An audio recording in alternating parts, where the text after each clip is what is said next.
Good day, everyone. I am Junaima Saliling, and I will be discussing you about the rules and competences of school heads. So these are the competency framework for Southeast Asian school heads on 2014. Domain Stakeholder Engagement or SE. These are the competency. Number 1, promoting shared responsibility for school improvement. The enabling competency for number 1 are number 1, build trust and lead teams and communities for school improvement. Number 2, empower the community to work for enhancement of school performance. The competency number 2 is managing education alliances and networks. While the enabling competency for number 2 is communicate effectively with different stakeholders, facilitate school community partnership and activities, promote consensus building, manage conflict, and practice negotiation. Those are the managing education alliances and networks. Number 3, sustaining collaborative relationship with stakeholders. So the enabling competency for that are number 1, support community-based programs and projects. Number 2, communicate school performance, report to stakeholders. Those are the stakeholder engagement domain. Now let's jump to the managerial leadership or ML. The first competency, managing school resources and system. So the first enabling competency for that are manage financial resources, manage learning environments, and manage system and procedures. Now the second competency for managerial leadership is managing staff performance. So in managing staff performance, these are the enabling competency for that. First, manage school personnel requirements. Second, support professional development of staffs. And third, recognize the staff performances of your teachers. Now let's jump to the third competency of managerial leadership. First one, the competency is managing sustainable, and the enabling competency for managing sustainable are first, demonstrate program and management skills. Second, promote school-based programs and projects that support sustainable development. So all of that are the managerial leadership domain that a school head must have. So now let's jump to the instructional leadership domain. The first competency is leading curriculum implementation and improvement. So enabling competency for that are manage curriculum implementation. So you should manage curriculum implemented in your school as a leader. Second, promote sensitivity. So you should promote sensitivity in acquiring curriculum implementation.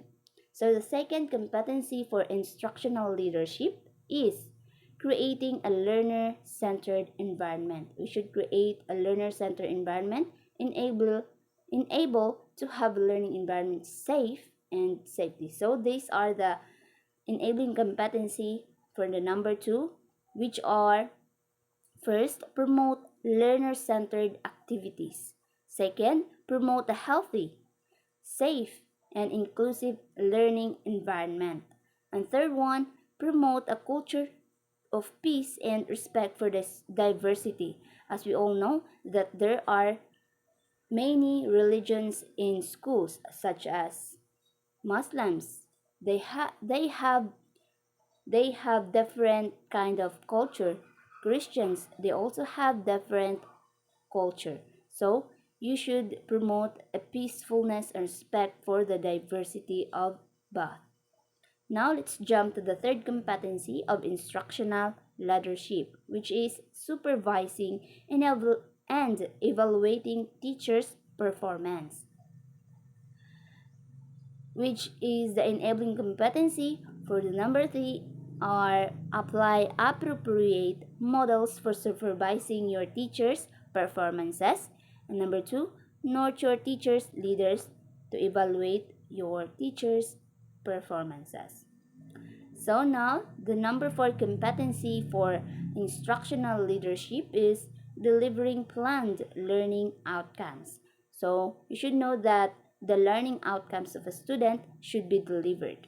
So number one for enabling competency, promote team-based approaches to instructional leadership. And number two, manage assessment to improve teaching and learning.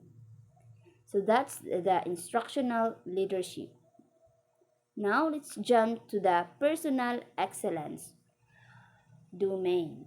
The first competency is managing personal effectiveness. So this is how you manage your effectiveness as a school head in the school.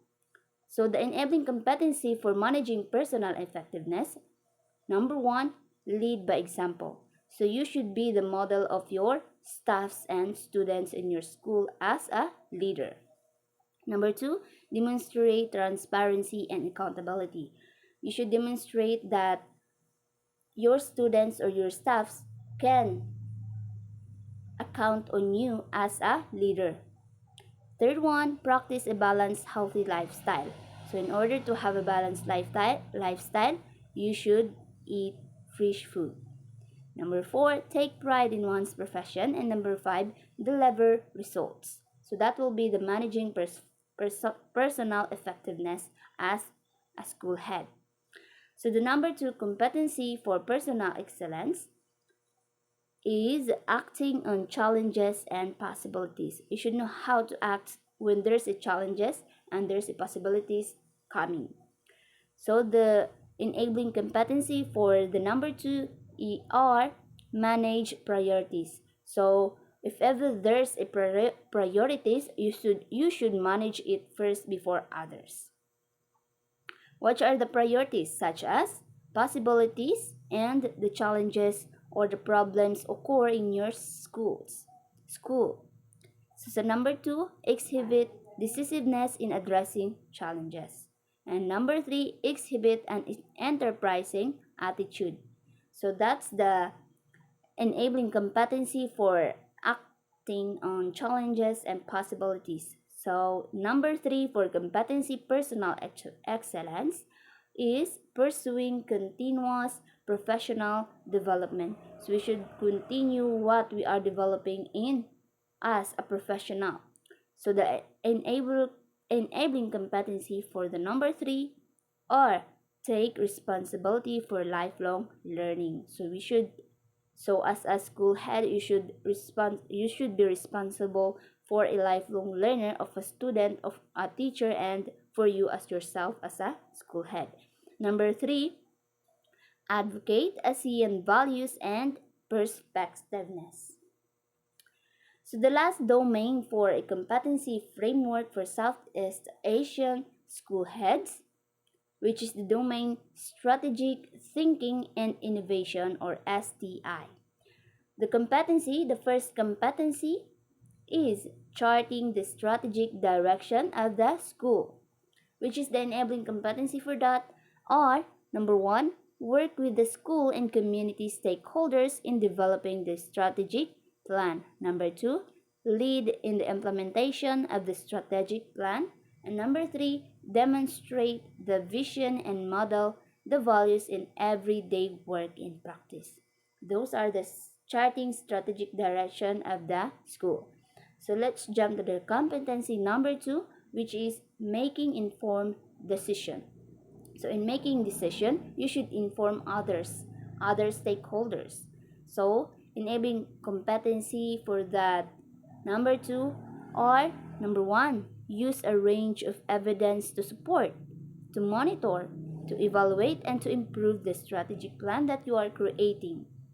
Number two, practice a regular review of plan or program implementation so that you should know what's the problem if there's occur, and utilize results in addressing implementation concerns and issues.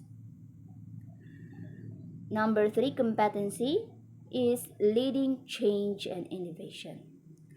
So you should lead in accordance of changing and innovative innovation.